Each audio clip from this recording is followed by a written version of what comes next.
오늘 본문의 말씀은 예수님이 공생의 기간 중에서 아주 특별한 경험을 제자들에게 그 믿음의 공생의 삶 속에서 보여주고 있는 사건인데, 변화산이라는 곳에 가서 예수님께서 빛의 몸으로 변화가 되시고, 그리고 제자들에게 하늘과 땅을 열어서 모세와 엘리야가 내려오게 하시고, 제자들에게 하늘과 땅의 그 위대한 환경의 그 은혜를 경험시켜 주신 사건이라는 걸 기억하기를 바랍니다. 이 예수님의 공생의 기간 동안에서 아주 신적인 능력을 보여주는 것이 몇 가지 나오는데, 첫째는 예수님을 잉태한 사건입니다. 천사 가브리엘이 잉태할 것이다 그래서 예수님이 잉태된 사건. 그리고 예수님이 이제 자라면서 공생애를 시작하는 세례 요한에게 세례를 받으실 때 하늘문이 열리고 세례받으신 성령이 임하면서 하나님의 아름다운 신적인 능력을 보여주신 사건이 이 세례 요한의 사건이다, 이렇게 말할 수가 있습니다. 또 그리고 이 하나님의 아름다운 역사 속에서 부활하신 사건, 이 부활하신 사건을 통해서 아주 신비한 능력을 보여주셨고, 승천하실 때 너희가 본 그대로 다시 오실 것이다, 이렇게 말씀하시고, 성령이 오시는 사건과 더불어서 아주 신적인 능력을 우리에게 보여주셨는데, 그 중에 오늘 이 본문도 아주 강력한 신적인 능력의 은혜를 보여주시고 있는 것을 기억하기를 바랍니다. 이 모든 사건 속에서 아주 그 신적인 능력에 대한 가치가 왜 존귀하냐면, 천사나 하늘의 문이 열리고 하늘의 음성을 통해서 예수님이 메시아이시고, 그리고 그 예수님의 메시아이심을 천사들과 하나님이 직접 하늘의 음성으로 들려주셨다는 것을 우리에게 보여주고 있으므로, 여러분, 예수님이 우리 환경의 축복의 주인공이 되신다는 사실을 꼭 기억하고 성령의 음성을 들으며 하나님과 동행하는 축복의 성도들이 되시기를 간절히 축원합니다. 첫 번째 말씀을 읽겠습니다. 예수님과 함께 성령의 소리를 듣는 환경 속에 있는 것이 축복입니다. 아멘.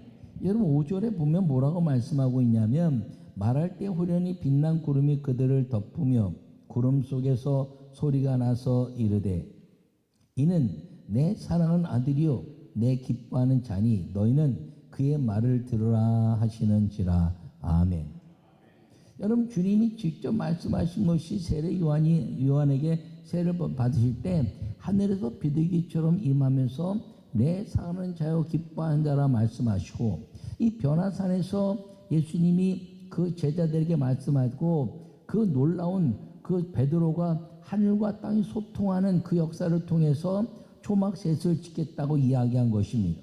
너 얼마나 아름다우면, 모세와 엘리야가 내려오고 하늘문이 열려서 그 천상의 세계를 바라보니까 너무너무 아름다워서 이 초막 여기다 셋만 줘도 그 천상의 그 행복감 속에 살 수 있는 그 놀라운 체험을 하면서 여기 초막셋을 짓겠다 말씀하니까 예수님의 말씀을 들으라 하고 하늘에서 소리가 들린 것입니다.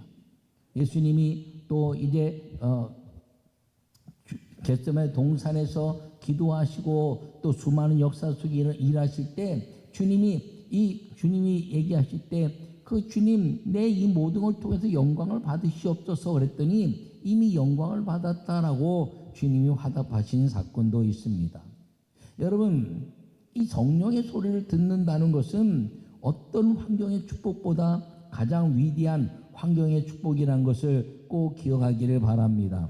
예수님과 함께하는 삶이라는 것이죠. 이것을 뭐라고 말하면 경건이다 하는 것입니다. 여러분, 이 경건 속에 있을 때 하나님의 아름다운 소리가 들리는 것을 꼭 기억하기를 바랍니다. 오늘 말씀하시는 변화사는 무엇인가요? 교회라는 것이죠. 세상과 이제 구분되어져 있는 예수님이 중심한 곳, 이 교회가 변화산이고 이 교회에서 하늘의 놀라운 역사를 바라보고 그리고 주님의 음성을 듣는 것임을 기억하기를 바랍니다. 여러분, 모세와 엘리야는 구약 속에서 가장 위대한 삶을 살고 하나님과 직접 소통하며 그리고 하나님의 음성 속에서 성령의 지시하심을 받은 사람입니다. 그래서 모세는 40일 동안 금식하면서 이제 시내산에서 성령의 역사로 태초부터 하나님 만드신 모든 역사를 통해서 이 민족과 온 세계의 믿음을 가진 사람들이 살아날 모세오경의 역사를 통한 십계명의 말씀을 받은 사람입니다. 엘리야는 성령의 역사를 통해서 하늘에 불을 내리고 그리고 3년 6개월 동안 비가 오지 않게 하고 다시 기도한 뒤 비가 오게 하는 기도의 아름다운 역사를 이룬 사람인데, 이 모세와 엘리야에 대한 가치는 무엇이냐면 구약적 율법적 가치라는 것입니다. 근데 예수님이 그들과 대화했다는 것은 구약의 말씀과 그리고 태초의 말씀에 계시니라 말씀이 육신이 돼서 오셨다는 예수 그리스도를 통해서 구약과 신약을 연결하는 예수 그리스도의 그 아름다운 말씀이 이 교회 안에서 하나님의 역사를 통해서 사람들에게 믿음으로 받아들여질 때 이 교회는 하늘문이 열리고 그리고 하늘에 대한 비밀을 통해서 행복의 아름다운 가치를 누리는 환경의 복을 얻게 된다는 걸 기억하기를 바랍니다. 그리고 주님의 은혜 안에서 이 모든 것들 가운데서 이제 베드로와 야고보와 요한은 우리 성도들을 의미합니다. 그러므로 하늘문을 열으셔서 변화산에서 이 아름다운 교회 안에서 세상과 접할 수 없는 경건함이 있는 이 아름다운 교회, 이 아름다운 교회에서 모세와 엘리야와 예수님의 구약과 율법의 말씀을 통해서 살아있는 하나님의 말씀이 베드로와 야고보와 요한의 성도들에게 들려질 때 그 하나님의 음성이, 성령의 음성이 말씀으로 우리에게 들려지고 그리고 그 말씀을 따라서 상대적 빈곤감이 아니라 모든 사람들이 천국을 경험한 절대적 행복한 환경의 축복 속에 살게 된다는 사실을 꼭 기억하기를 간절히 축원합니다. 그러므로 이 안에 있을 때 성령의 음성을 들을 수 있는 비결이 무엇인가요? 하나님의 말씀에 집중하는 것이고, 이 예배 안에 있는 사람들이 구약과 신약의 말씀을 나의 것으로 받아들일 때 하나님의 아름다운 성령의 음성은 우리에게 가르쳐 주시는 것이 무엇이냐면, 저는 내가 사랑하는 자요 내 기뻐한 자요 저의 말을 들으라. 할렐루야. 그러므로 우리가 이 안에서 예수 그리스도의 말씀을 듣는 사람이 되면 주님은 우리에게 하늘과 땅의 권세와 복을 누리게 하실 뿐 아니라 우리가 누려야 될 천국의 그 아름다운 행복의 절대적 환경의 축복이 우리 모두에게 임한다는 사실을 기억하고 여러분 모두에게 믿음으로 살아가는 주의 복이 임하기를 간절히 축원합니다. 여러분, 이 성령 안에서는 세상에서 체험할 수 없는 환경의 은혜가 있다는 것이죠. 여러분, 간혹 이 가치가 무엇이냐면 믿음의 가치인 것을 기억하기를 바랍니다.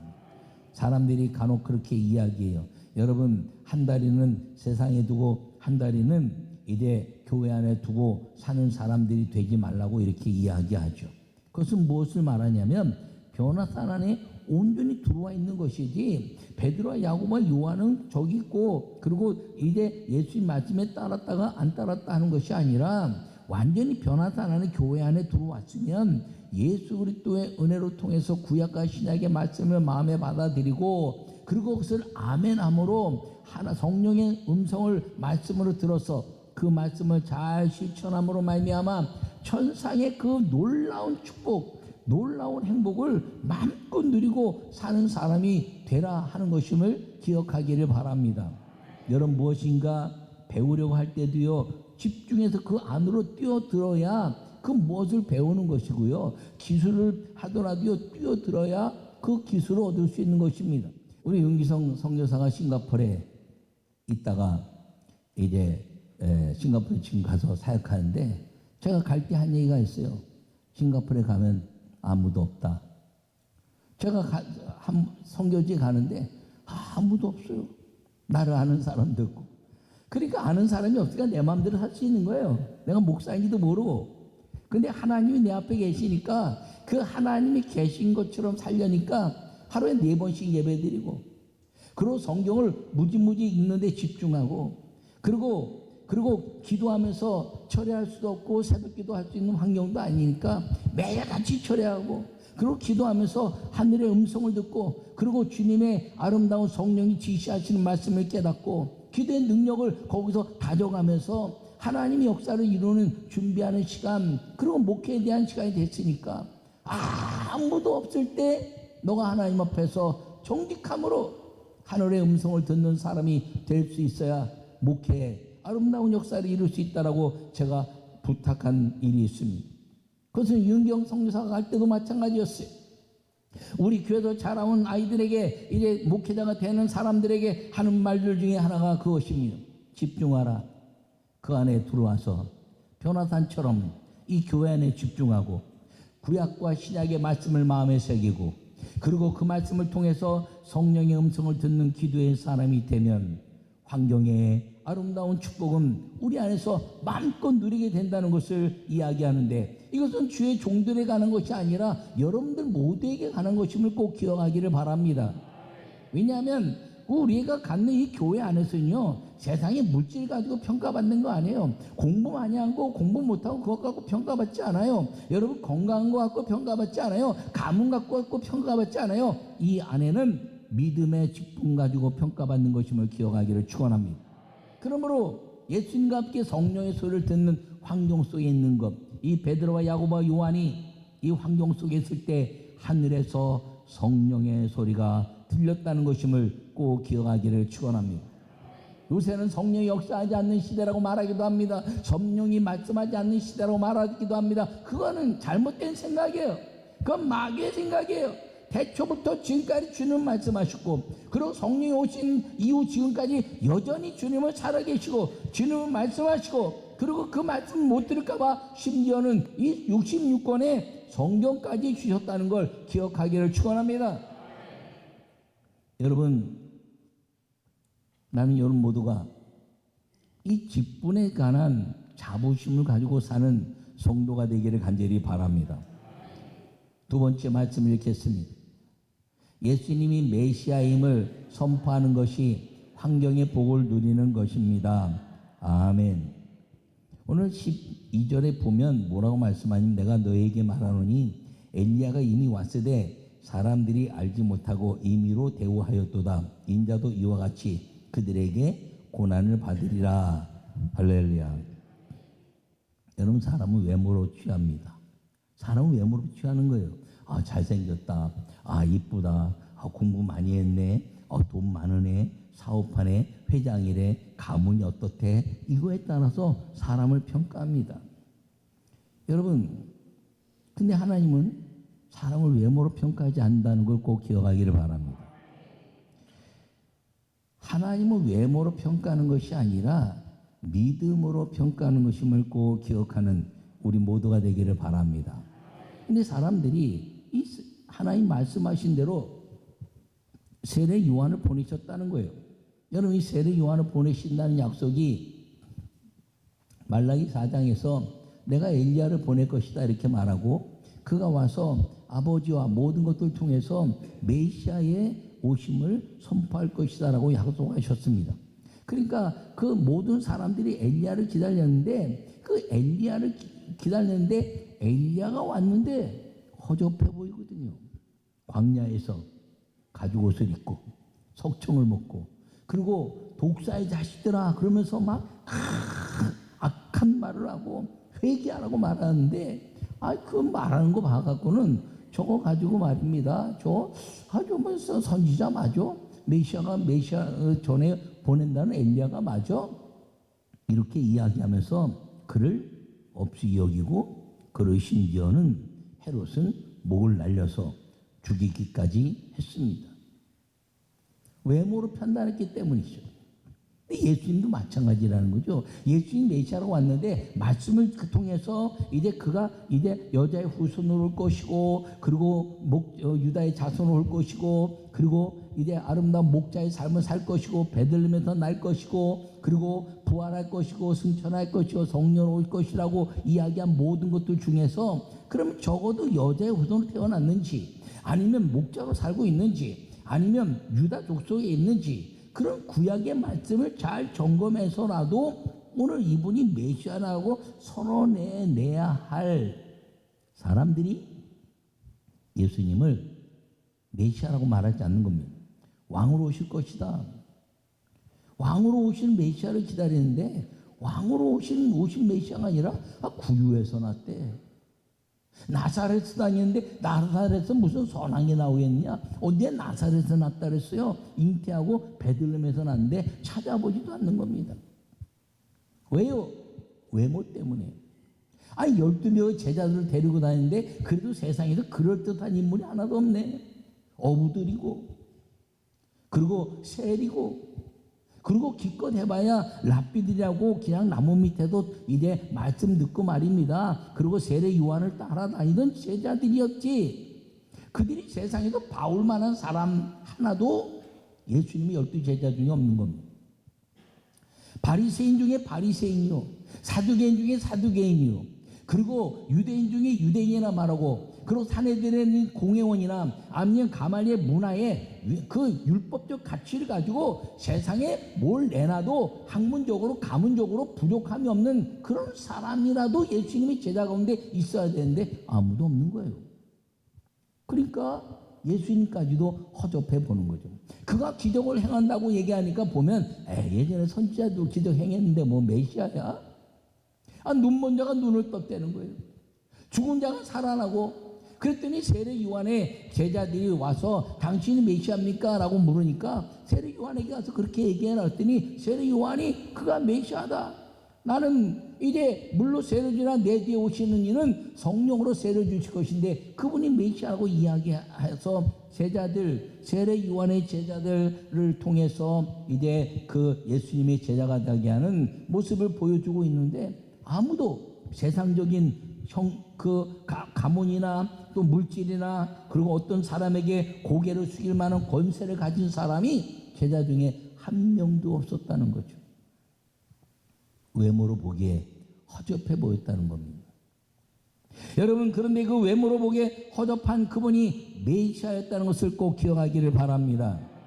그래서 예수님이 그 세례 요한처럼 나도 고난을 받아야 할 것이다 라고 말씀하고 있는 것입니다. 여러분, 우리가 예수 그리스도를 믿는 모든 사람들이 혹시 우리들 안에서 예수님을 세상적인 평가하면서, 여러분 이 안에서 교회 안에서 믿음에 대한 평가가 아니라 세상적인 평가를 통해서 믿음에 대한 가치까지도 폄하하는 일이 없기를 간절히 축원합니다. 교회는 세상적인 가치로 평가받는 것이 아니라 오직 믿음으로 평가받는 것임을 꼭 기억하기를 축원합니다. 여러분, 교회는 장로님, 권사님, 집사님, 이 모든 환경에 대한 자부심을 갖고 사는 환경의 축복을 누린 사람이 되어야 한다는 걸 꼭 기억하기를 바랍니다. 근데요, 그렇게 되고 나서 간혹 어떤 사람들은 뒤로 처지는 사람이 있어요. 먼저 된 자가 나중되고 나중된 자가 먼저 된다는 거예요. 저는 성경 속에서 우리 교회 가르치기를 이 말씀은 절대로 이루지 않고 나를 따라오는 사람이 나보다 앞서가는 일이 절대로 없게 하라. 저는 믿음 안에서도 그랬어요. 내 뒤에 따라오는 제자들이 또는 후배들이 나보다 더 하나님의 영광에서 뛰어 사는 것을 나는 못 견딘다. 난 그것만큼은 질 수가 없어. 이렇게 내가 이야기하고 여러분들에도 이야기하지 않습니까? 근데 간혹 장로가 되고 나서, 권사가 되고 나서, 집사가 되고 나서 자기 환경 때문에 교회가 세상에 세상에 이렇게 바쁜데 말이야. 어떻게 11조 하고 말이야, 주일 성수하고 말이야. 바쁜데 봉사하고 어떻게 그렇게 먹고도 살아야지. 제가 우리 장로님들 중에서도 얘기하는 분이 있어요. 이용경 장로님, 저 파푸아뉴기니아에서 오늘도 영상으로 예배하는데, 저 이용경 장로님 갈 때마다 그래요. 내 그만 사표내라. 교회에 있어라 그냥. 응? 먹고 살기 어려워? 기도만 해라. 기도만 하면 먹고 산다. 여러분, 그런데 또 목구멍이 포도청이고 또 어쩌고 저쩌고 하면서 또 가는 거예요. 가서도 열심히 영상 예배하고 막 그러는데, 그러니까 내가 매일 새벽마다 기도하고 보호하는 기도를 하는 거죠. 할렐루야. 근데요, 그것도 감사한데 장로되고 권사되고 나서 환경이 어떻다는 등, 목사님이 어떻다는 등 그런 사람이 없겠어요? 있다니까요. 목사님이 사업도 안 해보고 직장도 안 들어봤으니까 그런 얘기하는 거지. 저는요 그거 갖고 평가하는 사람이 아니라 나는 말씀을 선포하는 것임을 기억하기를 바랍니다. 여러분들이 그 말씀을 지키면 축복이고 안 지키면 머물러 있는 거예요. 여러분들이 노력하는 만큼이라도 그 세상에 축복받을 수 있다면 특별한 사람이죠. 특별한 사람. 그러나 세상은요 노력하는 만큼도 축복받지 못해요. 그러나 믿음 안에 있으면 이 환경의 축복을 누리게 된다는 걸 꼭 기억하기를 바랍니다. 주님 뭐라고 말씀하시냐면 너희가 믿음 안에서 모든 것을 할 수 있다는 거예요. 믿는 자에게 능치 못함이 없다는 거예요. 하나님의 아름다운 역사를 이루는 것임을 기억하기를 바랍니다. 오늘 본문에 그 얘기를 이야기하고 있는 게 귀신 들린 아이를 이제 고치기를 원하는 아버지가 있었어요. 이 아버지가 돈이 많으면 무슨 소용이 있습니까? 공부를 많이 했으면 무슨 소용이 있어요? 가문이 뛰어나면 무슨 소용이 있어요? 아이가 아픈데. 그러니까 행복이 없는 거죠. 행복하지 않으니까 어떻게 골출력으로 어떻게 이게 고쳐 이 의사가 좋은지 명의가 좋텐지 어떻게 어떻든지 막 다니는데 못 고치니까 너무너무 힘들 때 예수님이 제자들에게 데리고 온 겁니다. 제자들이 못 고쳤어요. 근데 예수님 오셔서 귀신을 쫓으셨다. 할렐루야. 여러분 간질 걸렸다는 병명이 중요한 것이 아니라 우리 인생에 귀신을 쫓으셨다는 겁니다. 여러분 우리 모든 사람들은요 드러나 있는 간질은 드러나 있는 거지만 드러나지 않은 전부 귀신 들린 게 있다는 거예요. 그게 뭐예요? 하나님의 말씀을 듣지 않는 것, 하나님의 성령의 음성을 듣지 않는 것, 세상적인 방법을 가지고 하나님의 말씀을 무너뜨리고 세상적인 평가를 가지고 교회 신앙을 무너뜨리는 것, 이게 다 귀신들의 역사라는 것을 기억하기를 바랍니다. 나는 그러므로 여러분 모두가 이 환경의 축복을 누릴 수 있는 사람은 내가 하나님의 말씀으로 내 안에서 세상적인 욕심, 세상적인 그런 모든 것들을 가지고 세상적인 평가로 믿음을 평가하는 것들을 쫓아내버리고 귀신을 쫓아버리고 병든 자에게 손을 언제든 기도하면 나을 것이다. 할렐루야. 이것이 우리 삶의 그 환경의 축복을 누리는 것임을 우리에게 말씀하고 있는 거 기억하기를 바랍니다. 절대로 뒤돌아서지 마세요. 절대로 멈추지 마세요. 절대로 환경 보면서 믿음이 무너지는 그런 사람 되지 마시고 환경의 축복을 통해서 이 교회 안에서 하나님의 말씀을 통해서 그리고 성도의 가치를 가지고 자부심을 갖는 직분자가 되어서 하나님의 음성을 들어서 그 놀라운 천국의 행복한 삶이 여러분들에게 다 주어지기를 간절히 축원합니다. 기도하면 안 된다고요? 아니요, 기도가 부족한 거예요. 때가 안 이루어지든지. 여러분 1000년을 기도해도 이루어지는 걸 믿으시기 바랍니다. 우리가 1000년 동안 못 살아서 그렇지. 근데 어떻게 되냐면 1000년을 집중해서 변화산에 있는 것처럼 교회 안에서 말씀에 순종하고 예수 올 때 믿음을 가지고 신앙에 전념해서 하늘과 땅에 소통하는 하늘을 여는 성령의 사람이 되면 하나님의 음성이 들리면서 1000년 동안 기도한 게 하루처럼 이루어지는 거예요. 기도하는데 이루어지지 않아서 잘잘잘 매는데 어느 날 이루어지면요 그 과거의 모든 것들이 다 잊어버리는 겁니다. 할렐루야. 나는 여러분 모두가 이 황교의 축복과 그 은혜로 살기를 바랍니다. 그래서 고쳤더니 와보라 얘기하는 거예요. 와봐, 야 와봐, 내가 메시아를 만났어. 여러분 교회는요 와보라고 얘기하는 것입니다. 여러분 이 연말에 여러분 교회에서 우리 교회 와봐, 예수님 믿어봐, 축복받아봐, 우리 목사 만나봐. 여러분 그러면 교회는 부흥하는 것입니다. 근데 그렇게 말했을 때 자부심이 있어야지. 그렇게 말했을 때 본받을만 해야지. 야야 너나 잘 믿어, 그런 얘기 듣지 말고 야 정말 그렇구나, 너가 믿는 하나님이라면 야 너가 그랬어? 너가 정말 변했어? 야 너가 변했다면 야 정말 나도 그러고 싶다. 이렇게 말할 수 있는 환경의 축복을 누리고 여러분 신앙의 자부심을 갖고 사는 성도가 되기를 간절히 축원합니다.